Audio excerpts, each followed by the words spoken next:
오늘은 쉽게 입 밖으로 꺼내기 힘든 이야기. 하지만 우리 사회가 반드시 들어야 할 현실을 전해드립니다. 밤마다 한 중년 남성인 시아버지가 조용히 며느리의 방에 들어갑니다. 아무도 모르게 아무 소리 없이.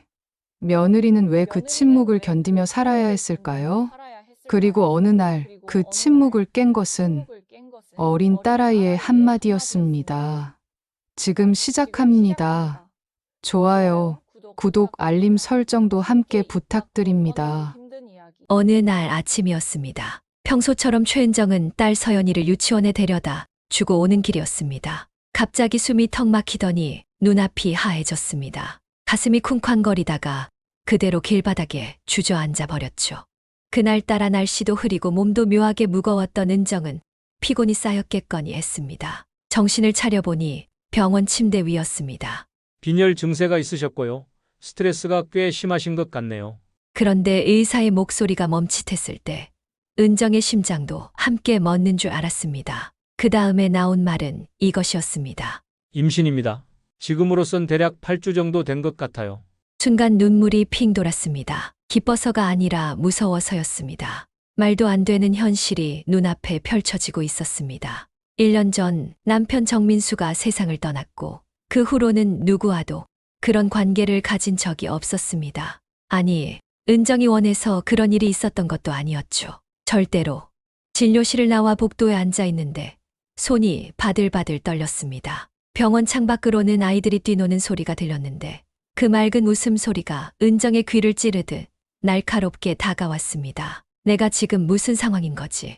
머릿속이 하얘졌습니다. 그날 병원에서 돌아오는 길, 은정은 일부러 먼 길을 돌아왔습니다. 재래시장 입구를 지나며 들려오는 상인들의 외침도, 좌판에 앉아 고구마를 굽는 할머니의 모습도 평소처럼 정겹게 느껴지지 않았습니다. 그냥 모든 소음이 무음으로 들리는 듯 은정은 자신 안에 갇힌 채 걷고 있었습니다. 손에는 진료비 계산서와 임신 진단서가 들려 있었고 은정은 그 종이들이 자신의 삶을 어떻게 바꿔놓을지 몰라 두려웠습니다. 집에 도착하자마자 서연이가 쪼르르 달려와 안겼습니다. 엄마, 많이 아팠어? 어디 갔었어? 아이의 눈망울에서는 순수한 걱정이 비쳤지만 그 눈을 마주보기가 너무 힘들었습니다. 은정이 지닌 비밀이 저 아이의 인생까지 더럽히게 될까봐 두려웠거든요. 시어머니 강옥군 어머님은 식사 준비를 하시며 걱정 어린 눈빛으로 은정의 얼굴을 살피셨습니다. 은정아, 안 좋아 보이네. 병원에서는 뭐래? 은정은 그저 괜찮다고 했어요. 라고 대답했습니다. 어머님은 다시 말없이 고개만 끄덕였죠. 그 순간 은정은 정말 혼자라는 생각이 들었습니다. 이 집안에 함께 살고 있지만 자신의 마음을 들여다 봐줄 사람은 아무도 없다는 기분이었습니다. 밤이 깊어갈수록 숨이 더 막혔습니다. 서연이를 재우고 방 안에 누웠지만 눈을 감을 수가 없었죠. 문틈으로 들어오는 희미한 복도 불빛, 그리고 머릿속을 맴도는 말들. 그 아이가 태어난다면 내가 감당할 수 있을까? 그 질문에 대한 답을 할 수 없었습니다. 아니, 애초에 그 아이는 은정이 원한 생명이 아니었으니까요. 그날 밤도 그랬습니다. 서연이가 자고 있을 때 문고리가 조심스럽게 돌려졌습니다. 은정은 일부러 등을 돌리고 자는 척했죠. 그런데 가까이에서 느껴지는 숨소리, 숨죽인 발걸음, 매트리스가 아주 살짝 내려앉는 그 느낌. 그게 전부 은정의 안에 각인되어 있었습니다. 그걸 지울 수가 없었습니다. 그런 밤이 반복되던 날들 속에서 은정은 조금씩 무너지고 있었던 겁니다. 다음 날 아침 밥상을 차리며 어머님이 말씀하셨습니다. 은정아, 너 아직 젊잖아. 이제 민수도 갖고 새 출발 생각해보는 건 어때? 그 말에 은정은 수저를 내려놓고 조용히 눈을 감았습니다. 새 출발. 그 단어가 너무 잔인하게 들렸습니다. 어머님은 모르셨겠죠. 은정이 왜 한 발짝도 앞으로 못 나아가는지를. 설거지를 마치고 차집으로 내려가는 길. 은정은 거울 앞에 잠깐 섰습니다. 창백한 얼굴, 쾌한 눈, 그리고 계속 어딘가에서 자라고 있다는 그 작은 생명. 이 모든 걸 아무도 몰라요. 아무도 눈치채지 못하겠죠. 하지만 은정은 알고 있었습니다. 자신은 이제 다시는 예전의 자신이 될 수 없다는 걸. 그 임신이라는 두 글자는 은정에게 생명의 기쁨이 아니라 공포의 낙인이 되어버렸습니다. 그리고 은정은 이제 그 낙인을 감춘 채 살아가야 했습니다. 정서연, 내 딸, 너 하나는 이 세상에서 가장 밝은 햇살 아래에 두고 싶으니까. 1년 전 사고가 난 날은 유난히 하늘이 맑았습니다. 계절로 치면 초여름, 장미꽃이 담장 너머로 수줍게 고개를 내밀던 그런 날이었죠. 남편 민수는 오전 내내 차집에서 일을 돕다가 오후에 거래처 아픔이 있어 혼자 차를 몰고 나갔습니다. 다녀올게. 금방 올 거야. 웃으며 손을 흔들던 그의 마지막 모습이 아직도 눈에 선합니다. 그날 오후 은정은 차집에서 손님 주문을 받고 있었습니다. 서연이는 유치원에서 돌아와 가게 안쪽 방에서 색연필로 그림을 그리고 있었죠. 그런데 갑자기 가게 전화벨이 울렸습니다. 일하느라 바빴던 어머님 대신 은정이 전화를 받았고 그 순간 은정의 모든 감각이 멈춰버렸습니다. 정민수 씨 보호자분 되시죠? 지금 교통사고가 발생했는데요.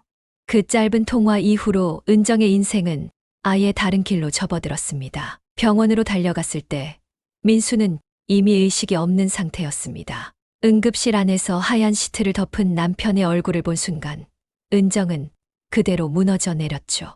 어머님은 아무 말 없이 은정의 손을 꼭 잡으셨고 어머님보다 더 무서운 표정을 지은 사람은 시아버지 정태우 씨였습니다. 평소에도 말수가 적고 무뚝뚝한 분이셨지만 그날 이후로 더 차가워졌습니다. 장례를 치르는 내내 눈물 한 방울 흘리지 않았던 그분을 보며 은정은 묘한 소름이 느껴졌습니다. 어머님은 매일 밤 민수의 사진 앞에 촛불을 켜고 통곡을 하셨지만 시아버지는 말없이 향만 피운 채 자리를 떴죠.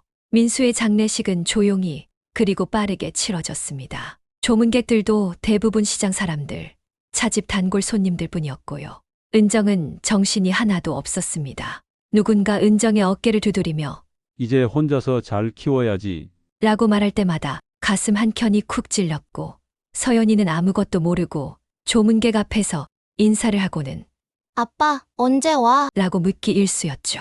은정은 한동안 그 질문에 대답하지 못했습니다. 아빠는 멀리 갔어. 하늘나라에 있어. 그렇게 말해줄 용기가 안 났던 거예요. 그저 안아주며 조금만 기다리자. 는 말로 아이를 달랬고 서연이는 그 말에 정말 아빠가 다시 올 줄 알았는지 매일 저녁 창밖을 바라보곤 했죠. 그 모습이 얼마나 가슴 아팠는지 모릅니다. 장례가 끝난 뒤 친정엄마가 은정을 데려가겠다고 했습니다. 은정아, 내가 여기 있으면 마음만 더 아프다. 우리 집에 와서 애 키우면서 천천히 쉬자. 하지만 은정은 고개를 저었습니다. 민수가 없는 집이 낯설기도 했고 어머님이 감당해야 할 외로움이 마음에 걸렸습니다. 시아버지가 계시긴 했지만 늘 말없이 담배만 피우며 밤을 보내셨고 그런 어머님의 모습이 더 안쓰러웠습니다. 서연이도 시댁에 더 익숙했고요. 시아버지는 그때 말했습니다.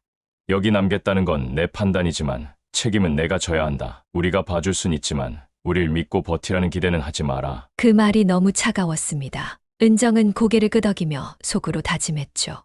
내가 서연이만 지키면 돼. 그거면 됐어. 그 후로 하루하루가 마치 유리판을 걷는 듯 불안했습니다. 아침이면 차집에 내려가 일을 도왔고 오후에는 시장에 들러 장을 보고 저녁엔 아이 목욕시키고 어머님과 함께 밥상을 차렸죠. 그렇게 부서질 듯한 일상을 버티며 마음 한구석에서는 민수가 다시 돌아올 거라는 터무니없는 희망을 버리지 못했습니다. 어느 날은 서연이가 민수의 사진을 들고 와서 말했습니다. 엄마, 아빠 웃고 있네. 이 사진 제일 좋아. 은정은 그 말을 들으며 애써 미소 지었지만 목이 꽉 막히는 기분이었습니다. 사진 속 민수는 늘 그렇듯 다정하게 웃고 있었지만 이제는 대답하지 않는 얼굴이 되어버렸으니까요. 서연이가 은정의 무릎에 기대더니 속삭이듯 말했습니다. 엄마, 울지 마. 내가 엄마 곁에 있어줄게. 그 순간 은정은 아이 앞에서 처음으로 소리 없이 눈물을 흘렸습니다. 그 말이 그렇게 미안하고 또 고마울 수가 없었습니다. 남편을 잃은 슬픔은 시간이 지나도 옅어지지 않았습니다. 오히려 더 선명해졌죠. 웃는 모습, 말투, 손끝 하나까지. 하지만 은정은 그 모든 걸 서연이에게 물려줄 수는 없었습니다. 그래서 은정은 있는 대신 품기로 했습니다. 민수와의 기억을, 우리의 지난 날을 그렇게 품고 살아가야 한다고 생각했습니다. 그게 내 아이에게 줄 수 있는 가장 단단한 사랑이라 믿었으니까요. 장례식이 끝나고 시간이 조금 흘러 겨울이 본격적으로 찾아온 어느 저녁이었습니다. 매서운 바람이 차집 유리창의 성에를 그리던 날, 은정은 조용한 거실 한켠 식탁 앞에 앉아 멍하니 손등만 바라보고 있었죠. 서연이는 두꺼운 내복에 핑크색 니트 조끼를 입고 인형을 품에 안은 채 놀고 있었고요. 식탁 위에는 그날 남은 유자차 한 병이 말없이 놓여 있었습니다. 그날처럼 고요한 날, 은정은 마음속으로 결정을 내렸습니다. 이 집에 남겠다고 그날따라 어머님이 먼저 말을 꺼내셨습니다. 은정아, 내 마음 아직 변함없는 거니? 은정은 무슨 뜻인지 알면서도 고개를 저었습니다. 네, 어머님. 아직도 여기 있는 게 맞다고 생각해요. 사실 이 결정은 머리로 하는 게 아니었습니다. 마음이 움직이는 대로 그냥 그렇게 살고 싶었습니다. 친정으로 돌아가면 서연이는 새로운 유치원, 새로운 방, 새로운 공기 속에서 자라야 하겠죠. 어쩌면 더 좋은 환경일 수도 있었습니다. 하지만 이상하게도 은정은 서연이가 자라온 이 집, 매일 아빠를 기다리던 창문, 차집에서 들려오는 주전자 소리와 함께 자라는 게 맞다고 느꼈습니다. 어머님은 은정의 손을 가만히 잡으셨습니다. 사실은 말이야. 내가 여기 있는 거 혹시 내가 너무 이기적인 건 아닐까? 그런 생각을 한 적도 있어. 혹시라도 내가 내 손자를 놓기 싫어서 그래서 널 붙잡고 있는 건 아닐까 하고 말이야. 그 말에 은정도 웃으며 고개를 저었습니다. 아니요. 오히려 제가 의지하고 있어요. 어머님 아니었으면 정말 버틸 수 없었을 거예요. 사실 어머님은 은정이 생각했던 시어머니의 전형적인 모습과는 많이 달랐습니다. 민수가 살아있을 때부터도 편이 되어주셨고 뭐 하나 마음에 안 든다며 눈 흘기시던 적 한 번 없으셨습니다. 민수랑 싸워서 방에 처박힌 날이면 어김없이 문 앞에 귤 한 봉지를 놓고 가셨고요. 그럴 때마다 마음이 누그러지곤 했죠. 그날 밤 어머님은 은정에게 처음으로 당신의 속 이야기를 털어놓으셨습니다. 나는 말이지, 며느리는 결국 남의 집 자식이란 생각을 늘 했어. 그래서 가까이 다가가기도 조심스러웠고, 그런데 민수 보내고 나니까 내가 내 딸 같더라. 그 말을 듣는 순간 눈물이 핑 돌았습니다. 누가 은정을 그렇게 불러준 저 기억나지 않았거든요. 딸 같다는 말. 은정이 살아오면서 가장 그리웠던 말이었습니다. 세상에 홀로 남겨졌다고 느끼던 은정에게 그 말은 햇살처럼 따뜻했죠. 그날 이후로 은정은 차집 일을 더 적극적으로 도왔습니다. 아침이면 직접 커피 원두를 손질하고 점심시간에는 손님 맞이도 은정의 몫이 됐죠. 어머님과 함께 앉아 장부를 정리하며 시장에서 있었던 사소한 이야기로 웃음을 나누기도 했습니다. 그렇게 하루하루가 조금씩, 정말 아주 조금씩 안정되어 가고 있었습니다. 그러던 어느 날 어머님이 은정에게 조심스럽게 물으셨습니다. 은정아, 너 혹시 서연이가 크면 아빠 없는 걸 알게 될까봐 걱정되진 않니? 은정은 대답 대신 잠시 시계를 바라봤습니다. 늦은 오후 차집 문 닫을 시간이 다가오고 있었지만 그 질문은 꽤 오래 마음에 머물렀습니다. 어머님은 은정의 반응을 기다리시다 조용히 덧붙이셨습니다. 난 있잖니. 그 애가 아빠 없는 걸 아프게 느끼지 않도록 우리가 더 따뜻하게 안아줘야 한다고 생각해. 서연이에겐 가족이 넓을수록 좋은 거니까. 은정은 어머님의 말을 곱씹으며 며칠을 고민했습니다. 괜히 마음이 복잡하더라고요. 서연이가 앞으로 어떤 세상 속에서 자랄지, 누굴 아빠로 기억하게 될지 그게 걱정됐습니다. 하지만 결국 중요한 건 은정과 서연이가 함께 어떤 시간을 쌓아가느냐는 거였죠. 그 며칠 동안 은정은 서연이와 많은 얘기를 나눴습니다. 낮에는 함께 시장을 돌고 밤이면 이불 속에서 속닥속닥 이야기를 나누며 잠이 들었죠.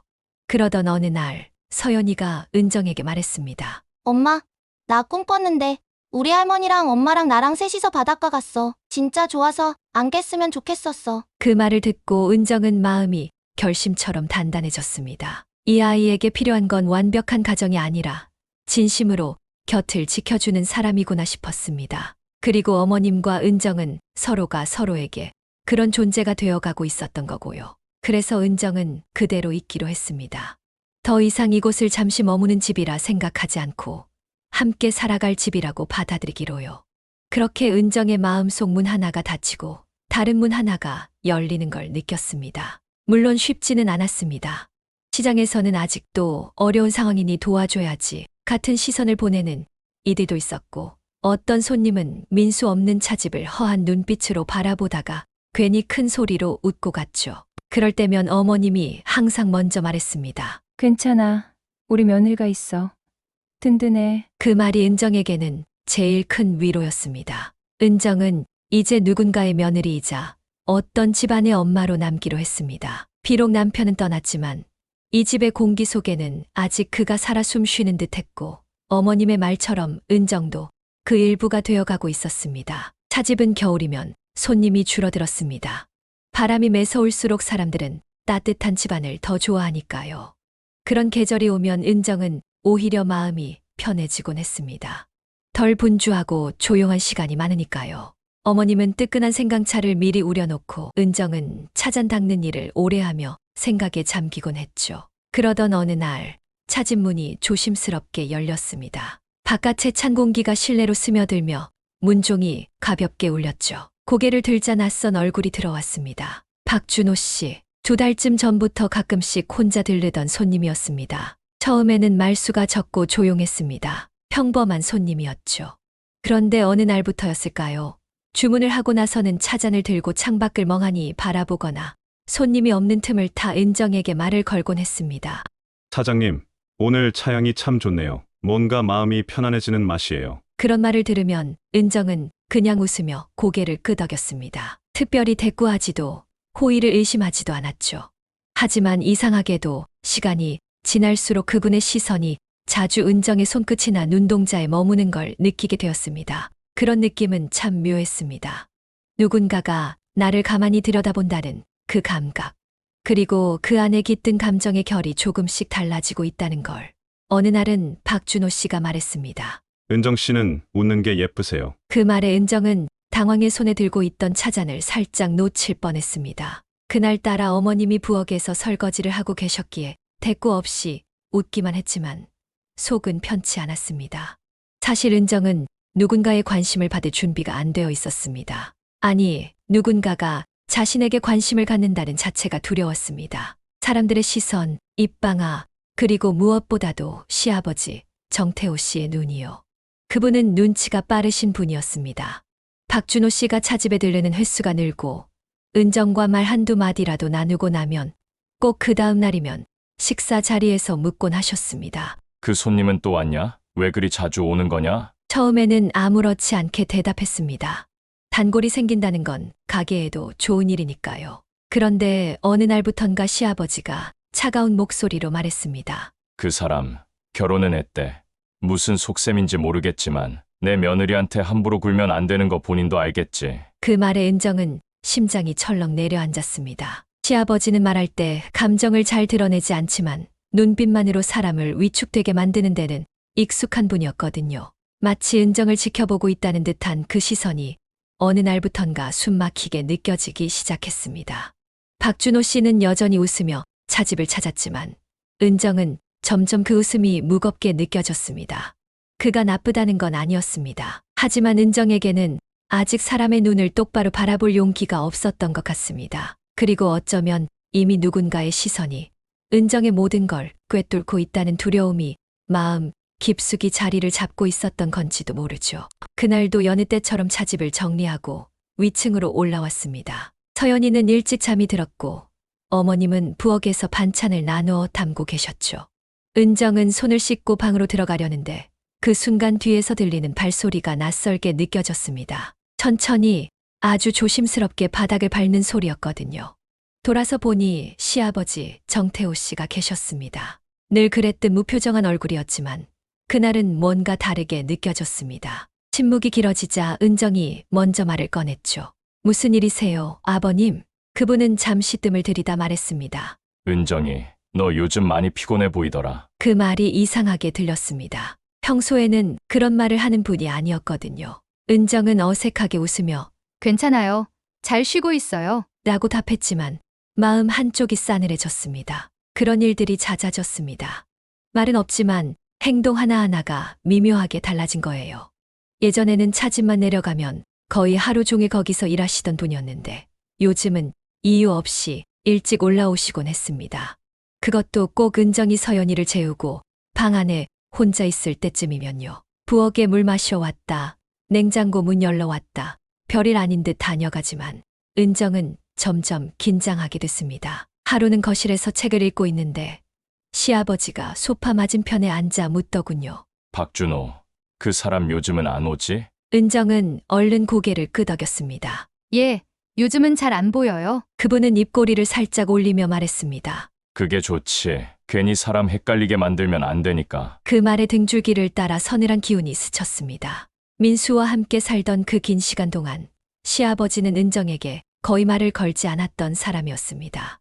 딱히 불편한 사이는 아니었지만 그렇다고 가까운 관계도 아니었죠. 그런데 요즘은 하루에 두세 번씩 말을 걸어요. 그것도 꼭 아무도 없는 순간에. 어느 날은 어머님이 장을 보러 나가신 사이 서연이가 낮잠에 든 틈을 타 거실에 나가보니 시아버지가 식탁에 앉아 계셨습니다. 은정의 눈을 바라보며 말했어요. 은정아, 너는 참 착하다. 요즘은 그렇게 얌전하고 말 잘 듣는 여자가 드물지. 그 말을 듣고 은정은 아무 말도 하지 못한 채 고개만 숙였습니다. 마음속에서는 경고음이 울리고 있었어요.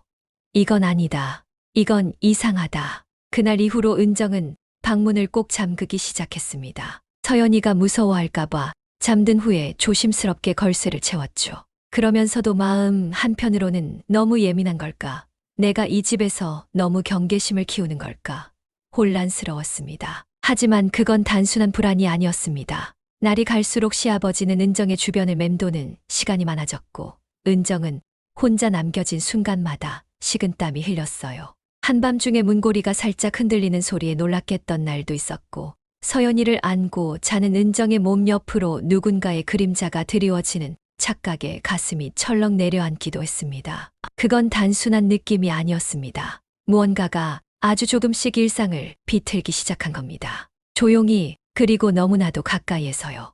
그날 밤도 평소처럼 서연이를 자기 방에 재운 뒤 은정은 자신의 방으로 들어왔습니다. 차집에서 오래 서 있었던 탓인지 다리가 저렸고 눈꺼풀은 사르르 무겁게 내려앉았죠. 전등 스위치를 누르고 이불을 덮은 뒤 겨울밤 특유의 조용한 냉기에 몸을 맡겼습니다. 그렇게 짧은 한숨을 내쉰 채 은정은 곧 깊은 잠에 빠져들었습니다. 머리맡 조명이 서서히 꺼지고 방 안에는 은정의 숨소리만 잔잔히 퍼졌어요. 그 밤은 이상하리만치 고요했고 은정은 그 고요함이 조금은 위로처럼 느껴졌습니다. 아마 그 순간 잠시라도 마음을 내려놓고 있었던 것 같아요. 처음에는 꿈인 줄 알았습니다. 가운데 사이 누군가 은정의 이불을 조심스럽게 걷고 은정의 몸 어딘가를 만지기 시작했거든요. 따뜻한 손길이 아닌 의도를 알 수 없는 낯선 감촉이었습니다. 순간 깜짝 놀라 뒤를 돌아봤는데 어둠 속에서 은정의 눈에 들어온 얼굴은 시아버지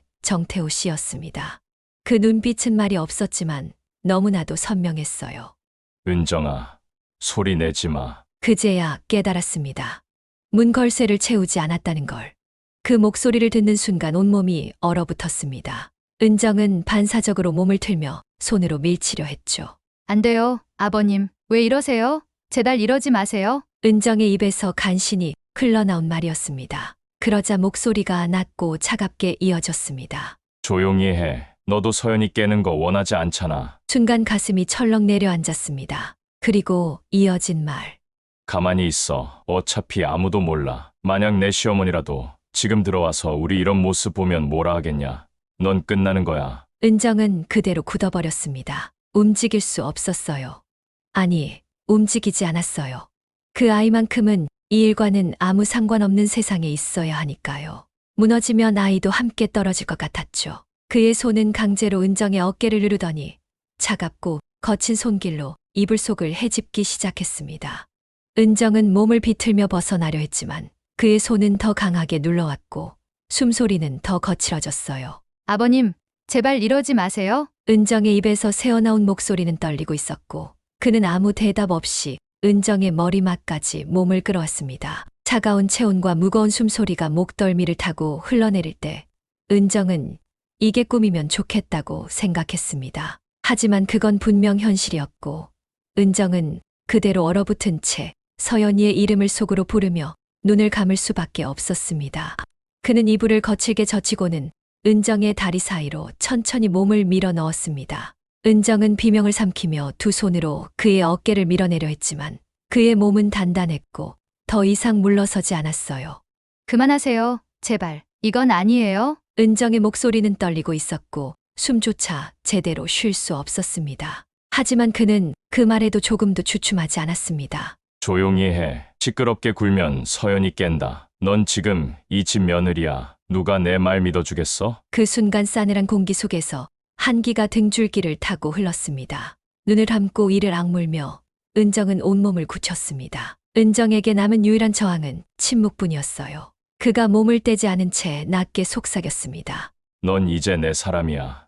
은정아, 우리 벌써 관계한 사이야. 헛소리하거나 수작 부릴 생각 마라. 괜히 시어머니한테 들켜서 시아버지랑 그런 사이였단 얘기 나돌면 어쩔 거야? 나만 멀쩡하면 너는 끝이야. 서연이도 너도 아무도 평범하게 못 살아. 그 순간 속이 메스꺼워졌습니다. 말도 안 되는 말이었지만 그의 얼굴은 오히려 비열하게 웃고 있었어요. 그것도 한번 생각해봐. 내 손녀가 나중에 크고 엄마가 시아버지랑 잤다는 얘기 듣게 되면 어떨 것 같아? 그 한마디에 은정은 전신이 얼어붙은 듯 굳었습니다. 말문이 막혔습니다. 침묵이 흐르는 동안 그는 만족한 듯 천천히 몸을 일으켰습니다. 은정은 그대로 침대에 엎드린 채 고개조차 들 수 없었어요. 가슴이 무너지는 소리가 들리는 듯 했습니다. 그가 마지막으로 남긴 말은 그 어떤 말보다 잔인했습니다. 이제부터는 문 잠그면 안 돼. 그럼 나도 생각해보지. 그 말이 방 안에 가라앉은 뒤 문이 천천히 닫히는 소리가 들렸습니다. 은정은 이불을 움켜쥔 채 소리 없이 울었습니다. 그날 이후 은정은 달라졌습니다. 하루하루가 칼날을 디디는 것 같았어요. 아침이면 아무 일도 없던 척 아이에게 아침밥을 차리고 차집에 내려가 웃으며 손님을 맞았지만 밤이 되면 또다시 숨죽이며 그 소리를 기다리는 사람이 되어 있었습니다. 처음이 아니었어요. 그날을 시작으로 정태우 씨는 언제든지 틈을 다 찾아왔습니다. 가족끼리 다정한 게 뭐 어때서 그래? 남들은 내가 꼬셨다 하겠지. 그런 말을 하며 그는 점점 더 당당해졌고 은정은 점점 더 조용해졌어요. 어머님은 아무것도 모른 채 종종 은정을 바라보며 말했죠. 요즘에는 얼굴빛이 많이 좋아졌다. 그런 말이 들릴 때마다 속에서 무언가가 뜨겁게 치밀어 올랐지만 은정은 꾹꾹 눌렀어요. 그러던 어느 날 박준호 씨가 다시 차집에 찾아왔습니다. 여전히 따뜻한 눈빛으로 여전히 부드럽게 말을 걸어왔죠. 은정 씨, 괜찮으세요? 그의 질문에 은정은 차마 눈을 마주치지 못했습니다. 그 사람의 호의조차 지금의 은정에게는 사치처럼 느껴졌으니까요. 그날 밤 어머님은 은정을 붙잡고 말했습니다. 은정아, 이제 그만 너도 다시 살아야지. 너 같은 사람한테는 아직 기회가 있어. 그 말에 은정은 속으로 울부짖었습니다. 이 지옥 같은 생활 제발 끝내고 싶어요. 어머님, 저도 도망치고 싶어요. 하지만 그 바람은 입 밖으로 나올 수 없었습니다. 은정은 알고 있었어요. 자신이 이 집을 나서는 순간 서연이는 남겨지게 된다는 걸. 그리고 그 아이는 절대 그런 진실을 알게 되어서는 안 되는 거예요. 정태호 씨는 말했죠. 이걸 알리면 서연이도 무사하지 못할 줄 알아. 그 말 한마디에 은정은 발목이 묶인 것처럼 꼼짝할 수 없었습니다. 다시 시작하고 싶은 마음보다 서연이를 지켜야 한다는 두려움이 더 컸어요. 그래서 은정은 오늘도 아무 말 없이 그 안에서 숨을 삼켰습니다. 이제는 문을 잠글 수도 없었습니다. 한 번이라도 걸쇠를 채우면 그 사람이 무슨 짓을 할지 모르니까요. 문을 잠그는 것조차 허락되지 않는 밤, 은정은 서연이가 곤히 잠든 뒤에도 눈을 감지 못한 채 가만히 천장을 바라보며 숨을 삼켜야만 했습니다. 어느새 정태호 씨의 발걸음은 밤마다 익숙하게 은정의 방 앞에 멈추곤 했습니다. 문을 열고 들어오지 않더라도 문 앞에서 서 있는 기척만으로도 은정은 온몸이 굳어졌어요. 한동안은 실제로 들어오지 않았습니다. 어쩌면 은정이 너무 무표정하게, 너무 멀쩡한 척하고 있어서 흥미를 잃은 걸까 생각도 했어요. 하지만 그건 착각이었습니다.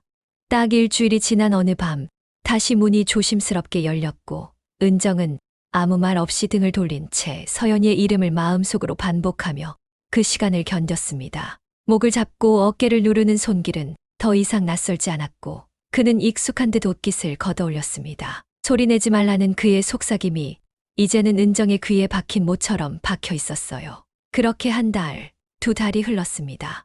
은정은 감정이 무뎌졌고 하루하루가 뿌연 안개 같았어요. 어머님은 계속 은정에게 새 인연을 권했고 박준호 씨는 여전히 차집에 들러 은정에게 말을 걸었지만 은정은 어떤 말도 들리지 않았습니다. 은정은 그냥 숨만 쉬는 사람이 되어 있었어요. 그런 밤이 반복되던 날들 속에서 어느 날 밤이었습니다. 방은 희미한 스탠드 조명만이 살짝 켜져 있었고 옷을 제대로 걸치지 못하고 침대 위에는 숨을 죽인 채 무기력하게 누운 은정의 몸 위로 정태호 씨가 엎드려 있었습니다. 그의 손은 은정의 팔과 허벅지를 움켜쥐었고 천천히 움직이는 그의 골반이 은정의 아래로 무게를 실으며 압박을 주고 있었죠.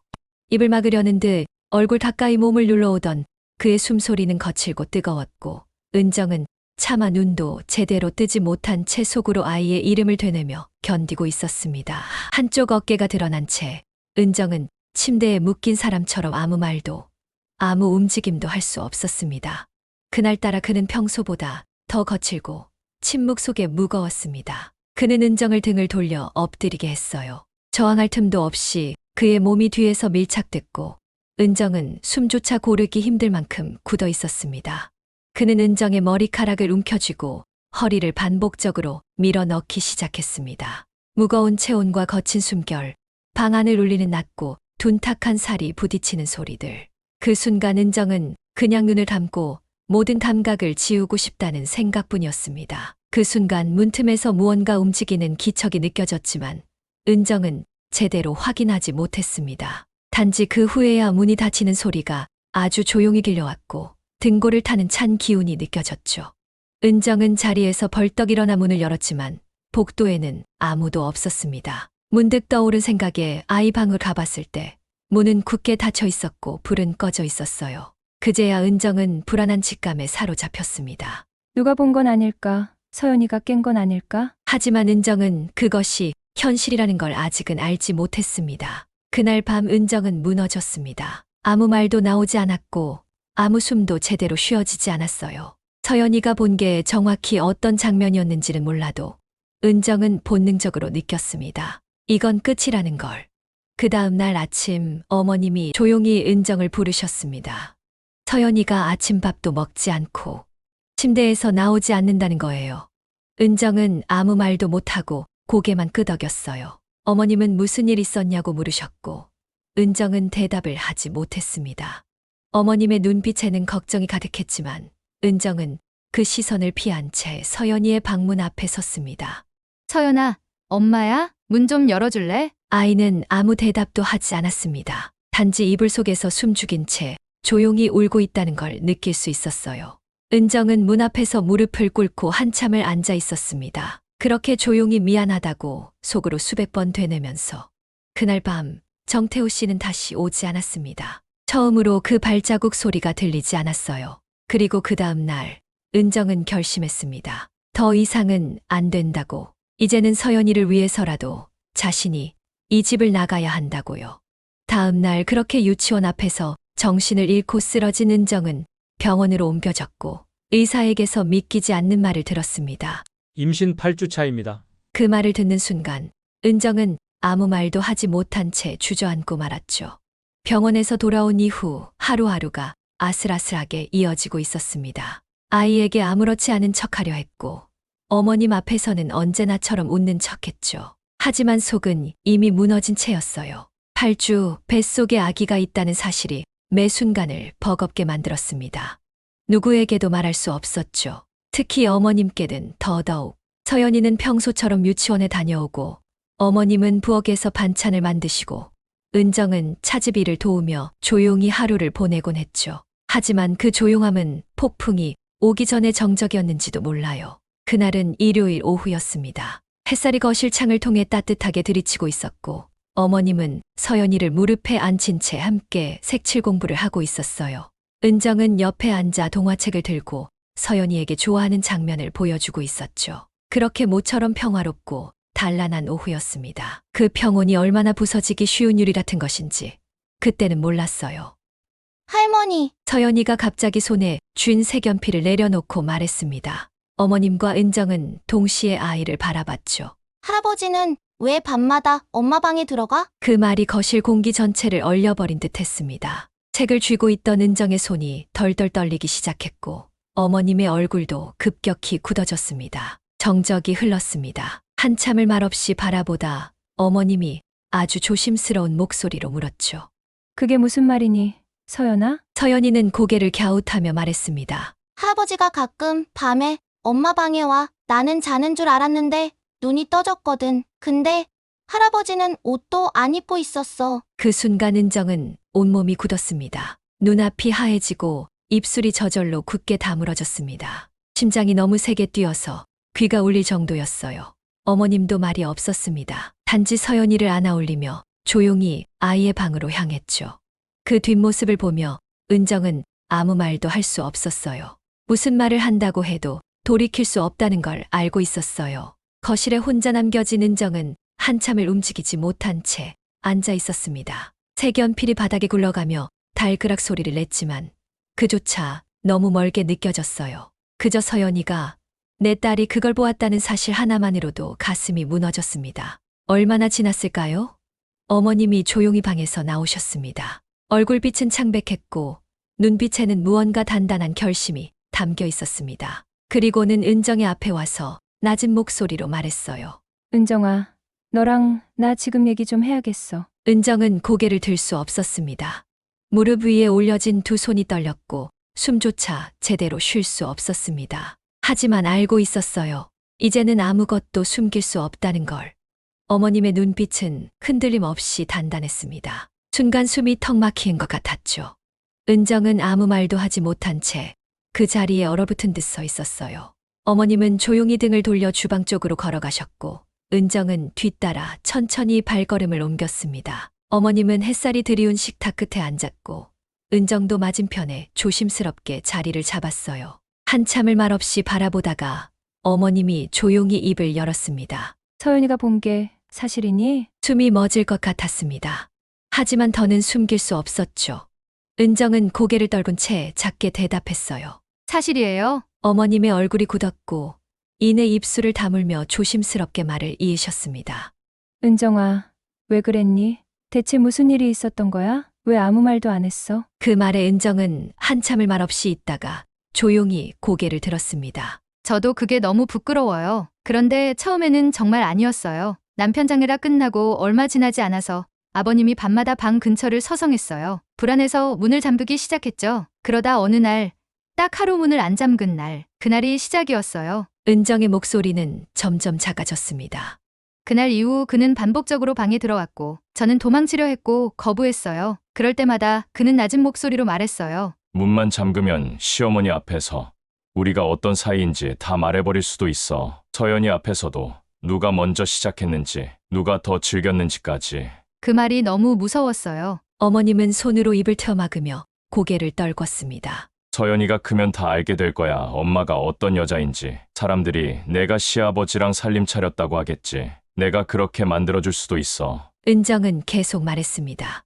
저는 그런 엄마가 되고 싶지 않았어요. 딸에게 그런 상처와 수치를 안기고 싶지 않았어요. 그래서 아무것도 할 수 없었어요. 매일 그 말들로 짓눌리며 살았어요. 협박이었고 공포였고 탈출구가 없었어요. 어머님은 그대로 은정을 끌어안으셨습니다. 한참을 말없이 울다시피 안고 계셨죠.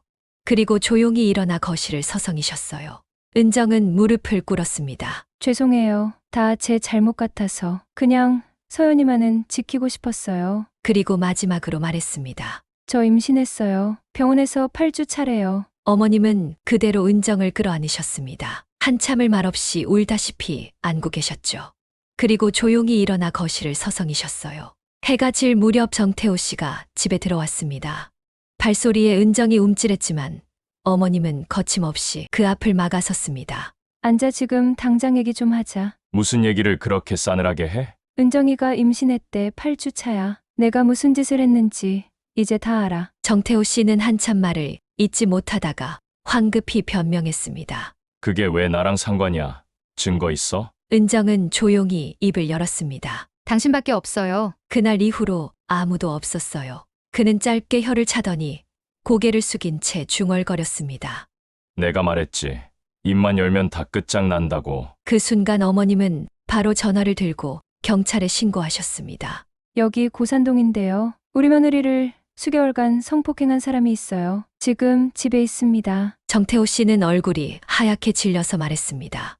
여보, 당신까지 왜 이래? 그 입 다물어. 넌 더 이상 이 집 사람이 아니야. 잠시 후 경찰이 도착했고 정태호 씨는 연행됐습니다. 그는 끝까지 은정을 노려봤지만 은정은 외면했어요. 거실에는 정적만이 흘렀고 멀리 복도 끝에 서연이가 조용히 서 있었습니다. 그날 밤 은정은 처음으로 아주 조금 숨을 쉴 수 있었습니다. 경찰차가 떠나고 집안은 깊은 침묵에 잠겼습니다.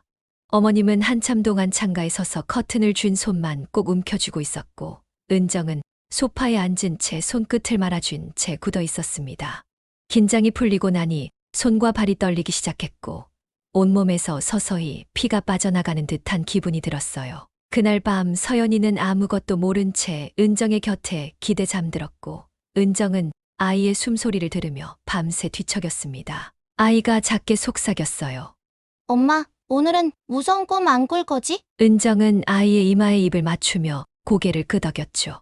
응, 오늘은 괜찮을 거야. 하지만 괜찮지 않았습니다. 그날 이후로 은정은 스스로에게 하루에도 수십 번씩 묻고 또 물었어요. 이 아이를 낳아야 할까? 이 아이는 누구의 아이일까?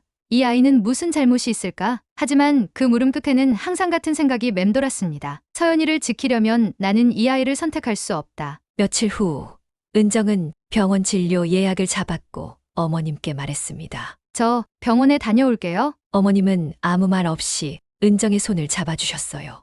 그날 진료실 앞에 앉아 기다리는 동안 은정은 수없이 의자에 앉았다 일어섰고 손끝이 식어가고 있었습니다. 의사 앞에 앉았을 때는 말이 안 나왔어요. 한참을 입술만 달귀다가 겨우 입을 열었죠. 아이를 지우고 싶어요. 의사는 고개를 끄덕이며 절차를 설명했고 은정은 그 모든 설명이 다른 나라 말처럼 들렸습니다. 동의서에 사인하고 침대에 누워 천장을 바라봤습니다. 불빛이 흐릿하게 눈동자 위로 번졌고 기계가 작동하는 소리가 멀리서 들렸어요. 배속이 차갑게 흔들리는 느낌이 전해졌을 때 은정은 속으로 말했습니다. 미안해. 너는 아무 잘못이 없어. 눈물이 양볼을 타고 흘러내렸고 은정은 소리 내지 않고 흐느끼며 눈을 감았습니다. 수술 후 회복실에서 깨어난 순간 은정은 한동안 아무 생각도 나지 않았어요. 몸은 무겁고 머릿속은 텅 비어 있었죠. 어머님이 은정의 손을 잡아주시며 말했습니다. 은정아, 넌 잘못한 게 없어. 정말 잘 견뎠다.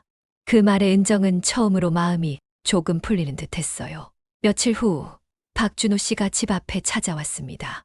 문 너머로 그의 목소리가 들렸지만 은정은 문을 열지 않았어요. 대신 조용히 창밖을 바라봤죠. 아직은 그 어떤 시선도 감당할 수 없었어요. 하지만 그가 문 앞에 놓고 간 작은 편지를 나중에 열어보았습니다. 은정 씨, 당신은 강한 사람이에요. 기다릴게요. 짧은 글에 가슴이 먹먹해졌습니다. 그리고 어머님과 은정은 집을 정리하기 시작했습니다. 서연이의 책가방부터 은정이 쓰던 오래된 접이식 화장대까지 차곡차곡 상자에 담았어요. 이 집에서 나가야만 진짜로 끝이 날 수 있다고 믿었어요. 새로 구한 곳은 작고 오래된 연립주택이었지만 햇살이 참 잘 들었습니다. 서연이는 다락방을 자기 방으로 정하겠다고 했고 어머님은 그 모습을 보며 웃으셨어요. 은정은 작은 화분에 물을 주며 속으로 중얼거렸습니다. 여기서 다시 살아보자. 정말 다시 살아보자. 저녁 무렵 서연이가 은정의 무릎에 앉아 조용히 물었습니다. 엄마, 이제는 할아버지 안 오는 거지? 순간 가슴이 철렁 내려앉았지만 은정은 아이를 꼭 안고 말했어요. 응, 이제는 누구도 우리한테 못 와. 엄마가 꼭 지켜줄게. 창밖으로 노을이 지고 있었습니다. 어머님은 따뜻한 물에 손을 담그며 미소 지었고 은정은 처음으로 조용히 웃을 수 있었어요. 그렇게 우리는 아주 작지만 단단한 세계를 다시 만들기 시작했습니다. 새 집에서의 생활은 조용했지만 평화로웠습니다. 아침이면 서연이를 새로운 유치원에 데려다주고 어머님과 함께 작은 차집을 다시 차리기 시작했어요. 예전만큼 크지는 않았지만 동네 사람들이 하나둘씩 찾아와 주었습니다. 은정은 여전히 밤이 되면 불안했습니다. 문소리에 깜짝 놀라고 복도를 걷는 발소리에 가슴이 뛰곤 했어요. 하지만 이제는 문을 잠글 수 있었고 서연이를 꼭 안고 잘 수 있었습니다. 어느 날 서연이가 유치원에서 그림을 그려왔습니다. 세 사람이 손을 잡고 웃고 있는 그림이었어요. 엄마, 이거 우리야. 할머니, 엄마, 나. 그 그림을 보며 은정은 눈시울이 뜨거워졌습니다. 아이의 그림 속에는 더 이상 아빠도 할아버지도 없었습니다. 그저 함께 웃고 있는 세 사람만 있을 뿐이었어요. 정말 예쁘다, 서연아. 엄마, 우리 이제 안전하지? 은정은 아이를 꼭 안으며 대답했습니다.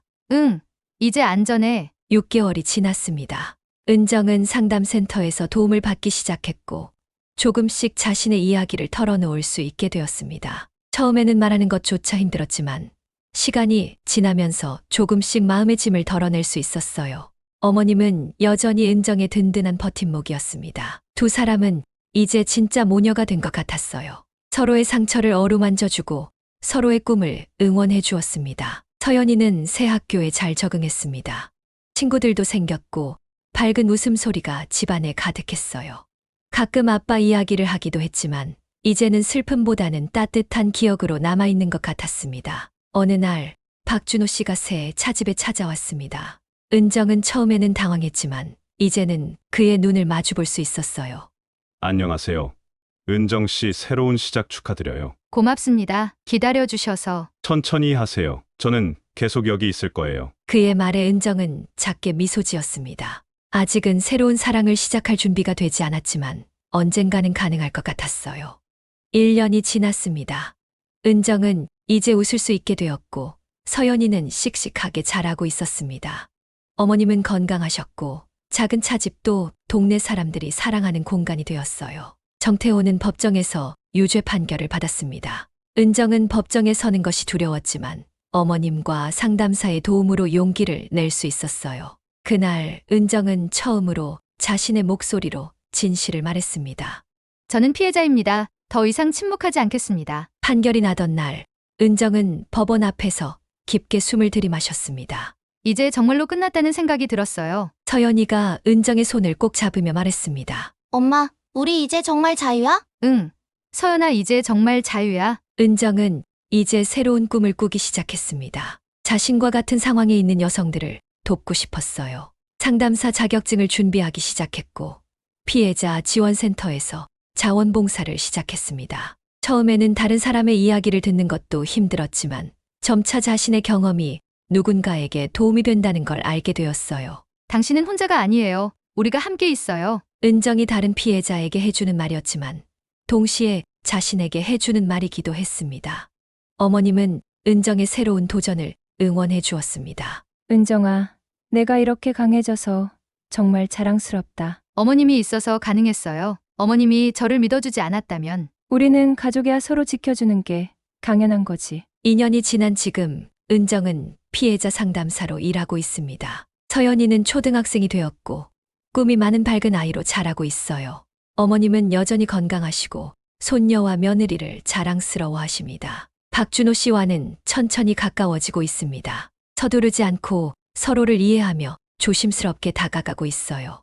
서연이도 그를 좋아하고 어머님도 좋은 사람이라고 인정해 주셨습니다. 가끔 악몽을 꾸기도 하고 갑자기 불안해지는 날도 있습니다. 하지만 이제는 혼자가 아니라는 걸 알고 있어요. 상담을 받고 가족들과 이야기하고 같은 경험을 한 사람들과 서로 위로하며 살아가고 있습니다. 은정은 끝없이 무너졌지만 그 속에서 아이를 지켜냈고 결국 자신도 구해냈습니다.